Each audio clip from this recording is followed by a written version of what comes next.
محرم الحرام کے حوالے سے جو خاص عبادت ہے وہ کیا ہے؟ روزے کی. اس کی کیا فضیلت ہے آپ کو معلوم ہے؟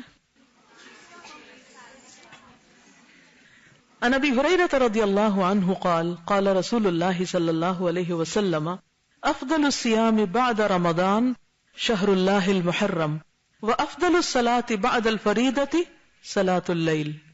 حضرت ابو ہریرہ سے روایت ہے کہ رسول اللہ صلی اللہ علیہ وسلم نے فرمایا رمضان کے بعد افضل روزے شہر اللہ المحرم کے ہیں، اور فرض نماز کے بعد افضل نماز رات کی نماز ہے.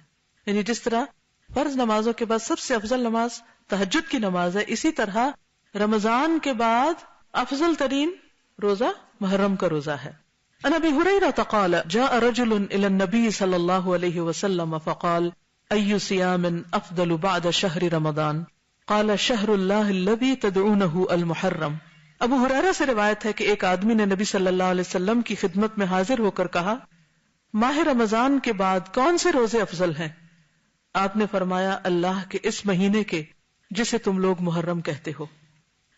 حضرت ابن عباس سے عاشورہ کے روزے کے بارے میں پوچھا گیا، یعنی خاص طور پر 10ویں محرم کا روزہ جو ہے. جب حضرت ابن عباس سے اس کے بارے میں پوچھا گیا تو انہوں نے کہا میرے علم کے مطابق رسول اللہ صلی اللہ علیہ وسلم نے کسی دن کو سب دنوں سے افضل سمجھ کر روزہ نہیں رکھا سوائے اس دن کے یعنی عاشورہ کے، اور نہ کسی مہینے کے سوائے اس مہینے کے یعنی رمضان میں.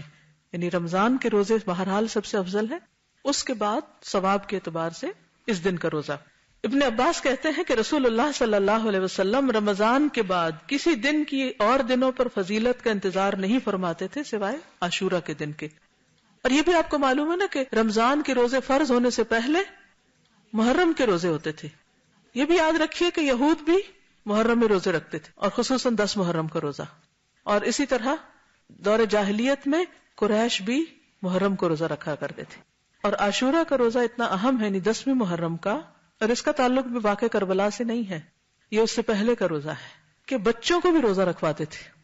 ربیہ بنت معوذ کہتی ہیں کہ رسول اللہ صلی اللہ علیہ وسلم نے عاشورہ کی صبح کو انصار کے محلوں میں کہلا بھیجا کہ جس نے صبح کھا پی لیا ہو وہ دن کا باقی حصہ روزے کی طرح پورا کرے، اور جس نے کچھ کھایا پیا نہ ہو وہ روزے سے رہے.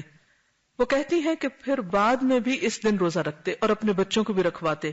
انہیں ہم اون کے کھلونے دے کر بہلاتے، جیسے گڑیا وغیرہ ہوتے ہیں نا، ہم کپڑے کے بناتے ہیں، تو وہ اون کے کچھ کھلونے وغیرہ بنا کے وہ بچوں کو دیتے کہ اس سے کھیلیں، اور ان کو بہلائے رکھتے. جب کوئی کھانے کے لیے روتا تو وہی دیتے یہاں تک کہ افطار کا وقت آ جاتا.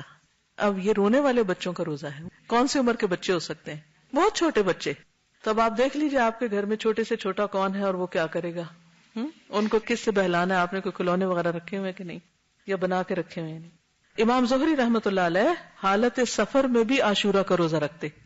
یعنی ہو سکتا ہے آپ میں سے بعض لوگ ٹریولنگ میں ہوں تو وہ بھی سن لیں.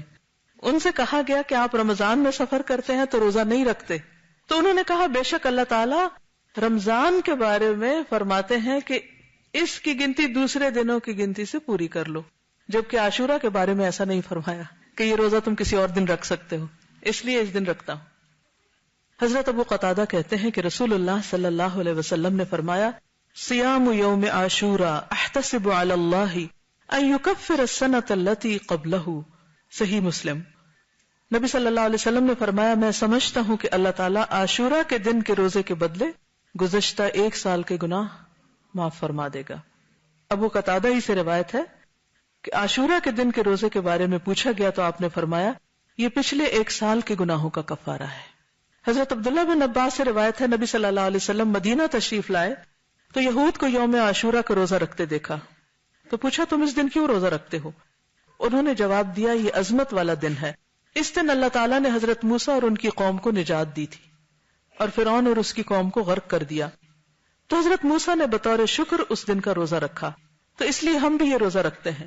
تو آپ نے فرمایا موسیٰ علیہ السلام سے تمہاری نسبت ہم زیادہ قریب ہیں، یعنی ہم زیادہ ان کو فالو کرتے ہیں، اس لیے نبی صلی اللہ علیہ وسلم نے خود بھی روزہ رکھا اور صحابہ کرام کو بھی روزے کا حکم دیا. لیکن یہود کی مشابہت سے بچنے کے لیے آپ نے 10 کے ساتھ 9 محرم کے روزے کو ملانے کی خواہش کا اظہار کیا. حضرت عبداللہ بن عباس سے روایت ہے کہ رسول اللہ صلی اللہ علیہ وسلم نے عاشورہ کا روزہ رکھا اور لوگوں کو بھی اس کے رکھنے کا حکم دیا. تو لوگوں نے کہا اللہ کے رسول صلی اللہ علیہ وسلم یہ وہ دن ہے جس کی یہود اور نصارہ عزت کرتے ہیں. آپ نے فرمایا جب اگلا سال آئے گا اگر اللہ نے چاہا تو ہم 9 تاریخ کا روزہ بھی رکھیں گے، لیکن اگلا سال آنے سے پہلے آپ کی وفات ہو گئی. تو اس سے پتہ کیا چلتا ہے کہ 9 محرم کا بھی 7 روزہ رکھے. بعض لوگوں نے 10 اور 11 کی بات کی لیکن وہ سند ضعیف ہے، اس لیے افضل کیا ہے 9 اور 10 کا روزہ رکھنا. لیکن اگر کسی وجہ سے آپ 2 دن کا نہیں بھی رکھ سکتے، افضل تو یہی ہے، تو کم از کم 10 کا روزہ رکھنا نہ بھولیے. تو آج آپ نے کچھ سیکھا. کیا سیکھا؟ کیا آپ چاہتے ہیں کہ اور بھی سیکھیں؟ پھر آپ میں سے ہر ایک پہ لازم ہے کہ یہ پمفلٹ خود بھی پڑھیں. جو میں نے باتیں کی اس میں سے بہت سی باتیں اس میں مختصراً ٹو دا پوائنٹ لکھی گئی، اور اس پمفلٹ کو کسی نہ کسی کو دیں اور پڑھ کر سنائیں اور اس تک پہنچائیں. یہ منیمم ہے. 7 بھی کر سکتے ہیں، 10 بھی کر سکتے ہیں، اور اس سے آگے جتنے چاہیں بڑھا لیں. ٹھیک ہے. اسی طرح اس ٹاپک پر کیسٹ بھی ہیں. سال نو کا پیغام بسلسلہ محرم الحرام. نئے سال کے شروع میں ہمیں چونکہ وقت آپ دیکھیں کہ سال پہ سال گزرتے جا رہے ہیں، مہینوں پہ مہینے گزرتے جا رہے ہیں، اس لیے بہت ضروری ہے کہ ہم اپنے وقت کی قدر و قیمت پہچانیں. اور صرف سالوں کو نہیں، مہینوں، ہفتوں اور دنوں کو نہیں، گھنٹوں اور منٹس کو نہیں، لمحوں کو بھی بچائیں، ان کی بھی حفاظت کریں. تو اس لیے یہ کیسٹ بھی سنیں، لمحوں کی حفاظت. کیونکہ ہم سب نے کیا کرنی ہے؟ ہجرت. کس سے؟ اپنی بری عادتوں سے، گناہوں سے، سستی سے اور دنیا کی محبت سے. صرف جسمانی ہجرت نہیں، مائگریشن آف ہارٹ بھی ضروری ہے. ٹھیک ہے. دل بدلے گا تو زندگی بدلے گی.